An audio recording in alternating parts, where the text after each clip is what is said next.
నన్ను గెలిపించుకున్న ప్రజలకు నన్ను అవమానిస్తే వాళ్ళు అవమానించినట్టు కదా. మునుగోడు ప్రజలకు అన్యాయం చేసినా రాజగోపాల్ రెడ్డికి అన్యాయం చేసినట్టు. మీ అందరికి అన్యాయం చేసి ఇక్కడ అభివృద్ధికి నిధులు రాలేదంటే నేను శాసనసభ్యులుగా మీకు సంతోషంగా ఉంటారా? అంటే మీకు అన్యాయం జరిగితే నాకు అన్యాయం జరిగినట్టు కాదా? అందుకనే ఎప్పుడంట నాకు అన్యాయం జరిగినా పర్వాలేదు, కానీ మునుగోడు ప్రజలకు అన్యాయం చేయొద్దని గతంలో చెప్పిన ప్రభుత్వానికి ఇప్పుడు కూడా చెప్తున్నా.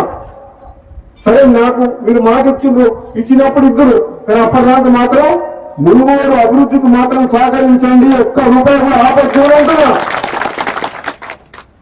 ఇష్టమన్న మాట ఆలస్యమైంది, సమీకరణలు కుదరలేదని అంటుండ్రు. ఎందుకు కుదురుతారో సమీకరణలు? మనసు ఉంటే మార్గం ఉంటుంది. ఎవరు పుల్ల పెడుతున్నారు రాకుండా ఎందుకు కుదురుతారో సమీకరణలు? నీకు నన్ను పార్టీలో తీసుకున్నప్పుడు కదా మీ ఇద్దరు అడగను ఉన్నాను కదా, వాళ్ళకు తెలుసుగా. మన పార్లమెంట్ ఎన్నికలప్పుడు రెండోసారి ప్రామిస్ చేసి మాట ఇచ్చినప్పుడు కదా మీ ఇద్దరు అడగన్నాయి.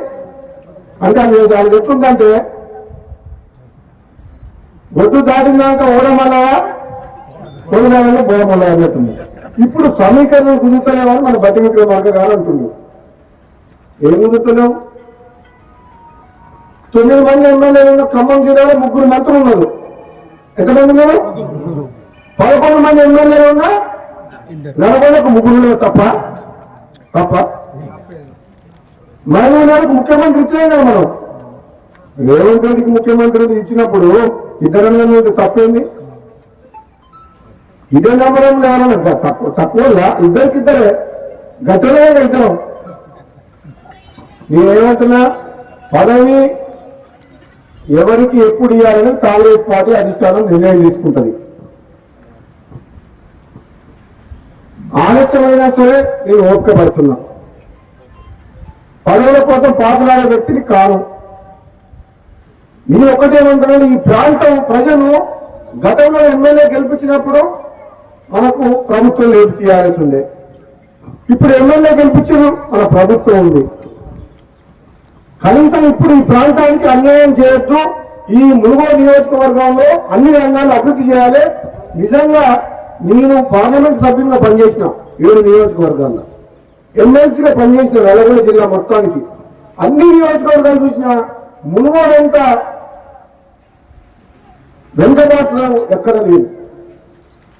మునుగోడు రోడ్లు లేవు, ప్రభుత్వ బడులు లేవు, ప్రభుత్వ ఆసుపత్రులు లేవు, కరెంట్ సమస్యలు ఉన్నాయి. ఎన్ని రకాల మునుగోడు మన సాగునీరు కాలువలు ఉన్నాయా?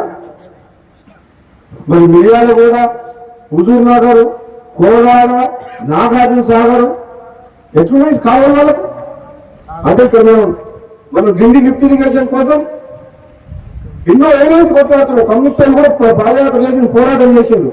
నేను మన ఎమ్మెల్యే అయిన తర్వాత అసెంబ్లీలో మాట్లాడి ఉత్తమ్ కుమార్ గారు మాట్లాడి ఢిల్లీకి నీళ్ళు తీసుకురావాలని 1200 కోట్లతో ఏదో రిజర్వాయర్ నుంచి 1200 కోట్లతో సొరంగ మార్గం టెండర్లు పిలిపించినాం. మన శివన్న కూడా రిజర్వాయర్ కంప్లీట్ అయితే ఈ మునుగోడు ప్రాంతం మొత్తం ఢిల్లీ లిఫ్ట్ నుంచి 2 లక్షల ఎకరాల సాగునీరు వస్తుంది.